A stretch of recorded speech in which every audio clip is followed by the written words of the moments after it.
The universe is still a place of mystery and wonder. As a cosmologist, I'm exhilarated that we can make some progress towards tackling what seem very fundamental questions. These programs focus on, was there a beginning? Whether we are alone? What's the future of the cosmos? What is the nature of reality? With each advance, new questions come into sharper focus.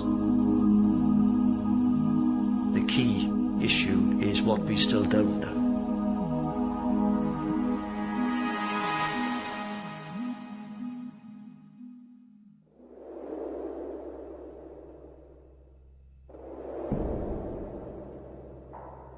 We have no idea how widespread intelligence is in the cosmos. From our present knowledge, the most complex things we know about in the universe are ourselves. In particular, our brains. What's remarkable is that atoms have assembled into entities which are somehow able to ponder their origins. We have always been fascinated by our existence. Of all the wonders of creation, life is the most mysterious, and of all creatures, we are the most special. Surely there has to be a reason. Religion offers a simple explanation. God created everything, and only God knows why we are here. Science came to a different conclusion. It found no evidence for a grand plan. Yet recent discoveries have made scientists think again. It seems ancient notions may be closer to the truth than science has ever imagined. Perhaps there is, after all, a creator, and creation may not be what we think it is.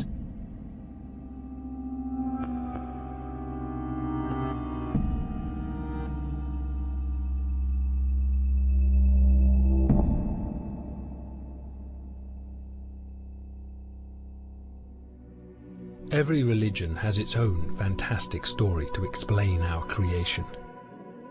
From God making the universe in 6 days, to an endless cycle of universes created from dead ones, to the whole universe being created in a single divine breath. And one idea underpins all these beliefs. Human beings have a special place in this universe. We are here for a purpose. But as science investigated our origins, a creator became unnecessary, and our special place less special.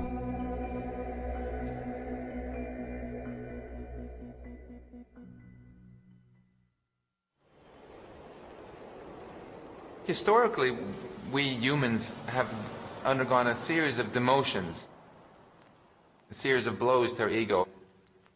First, we sort of took for granted that everything was centered on us.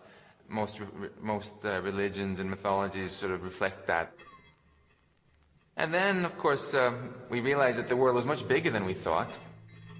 We realized that we're not the center of the universe, we're just living on a spinning ball, which is one planet among many, in a solar system among many, in a galaxy among many. So, you might think at that point we should all just commit collective suicide and depression. When cosmologists investigated our creation, they uncovered a process guided by the laws of physics. In the beginning, there was gas, made of simple atoms. Over time, stars transformed these elements into complex atoms.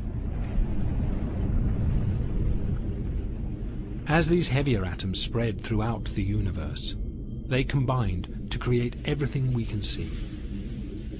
This whole process was driven not by a creator, but by fundamental physical laws, the laws of nature. Among these laws were values for the speed of light, the force of gravity, and the charge carried by electrons.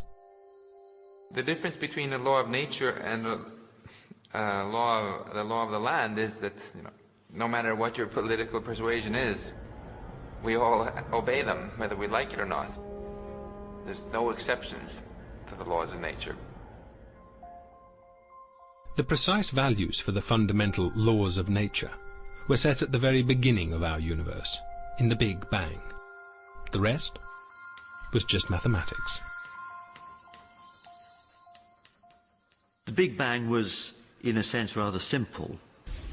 You can write down a rather short recipe. From that, you could, in principle, if you had a powerful enough computer, work out what would happen and end up with something rather like our universe.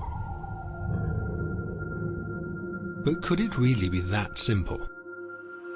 Mathematics might explain how planets form, but not everything. Surely the evolution of life was still mysterious, still special. People think that mathematics is complicated. Mathematics is the simple bit. It's the stuff we can understand. It's cats that are complicated. I mean, what is it in those little molecules and stuff that make one cat behave differently to another, or that make a cat? How do you define a cat? I have no idea. Yet in 1970, John Conway showed that even though life may be baffling in its complexity, the complexity arises from simple rules. The evidence came from a game whose results were so unpredictable that they called it life. Life had the most basic of ingredients, a board with a grid of squares filled with counters. The fate of each counter was governed by rules. Unlike our universe, there were just 3. I had this idea that if you had simple rules, but not too simple, then probably complexity would just develop. We tinkered with the rules and played around and hoped something interesting would happen. And eventually we settled on a particular set of rules that we did. They were sort of slightly modelled on real life. The 3 rules they arrived at were the equivalents of birth, death, and survival. What would happen to any particular square depended on its neighbours. An empty square with exactly 3 counters around it would give birth, so a new counter is added to the board. Any counter with too few neighbours would die of isolation and be removed from the board. A counter with too many neighbours would die of suffocation and also be removed. And any counter with just 2 or 3 neighbours would survive, staying exactly as it was. With only these most basic rules, unpredictable and complex patterns evolved. The board seemed to produce creatures from nowhere. Creatures that crawled. Creatures that fired out smaller creatures.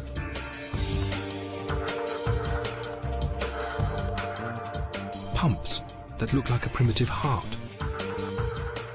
Creatures that spewed out an endless chain of offspring. My little life game is surprising because from the simple rules one wouldn't expect to find things that move in a sort of purposive manner and surprise us. That's, I suppose, why we call it life. It mimics life to that tiny extent. Like a little mini-universe. Science dismantled the notion of life created with a purpose. In this rational universe, there's no need for a creator. There was no design in life, no design whatsoever.